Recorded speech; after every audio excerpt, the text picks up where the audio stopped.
அண்ணன் டாக்டர் கலைஞர் அவர்களின் மூத்த சகோதரியும் நினைவிலே வாழ்கிற அண்ணன் முரசொலி மாறன், அன்பு சகோதரர் முரசொலி செல்வம் அவர்களின்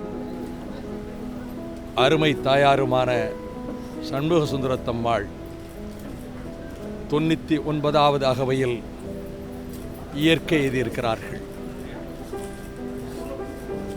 டாக்டர் கலைஞர் அவர்கள் தன் வாழ்வில் எல்லையற்ற அன்பும் அளப்பரிய பாசமும் தன் அக்காள் மீது கொண்டிருந்தார்கள். அதைப் போலவே அவர்களும் தன் இளவல் மீது அவர்களுடைய இயல்பான அந்த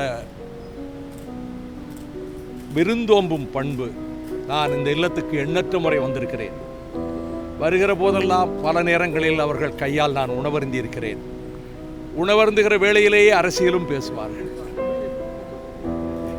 திருவாரூரிலேயே அவர்களை நான் இருமுறை போய் சந்தித்தேன்.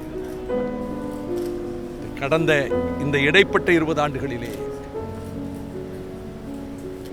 இந்த துக்கத்தில் அண்ணன் கலைஞர் அவர்களுக்கும் அருமை சகோதரர் செல்வம் அவர்களுக்கும் ஏற்பட்டிருக்கக்கூடிய இந்த துயரத்தில் இந்த குடும்பத்தின் ஒளி விளக்காக திகழ்ந்த சண்முக சுந்தரத்தம்மாள் மறைந்தாலும் அவர்கள் நடமாடியதும் அன்போடு பழகியதும் அவர்களை அரவணைத்ததும் எந்நாளும் அவர்கள் நெஞ்சங்களிலே நிலைத்திருக்கும் என்ற அந்த உணர்வோடு இந்த குடும்பத்தின் துக்கத்தில் நானும் பங்கேற்று மறுமலர்ச்சி திராவிட முன்னேற்றக் கழகத்தின் சார்பில் எங்கள் கண்ணீர் அஞ்சலியை தெரிவித்துக் கொள்கிறோம்.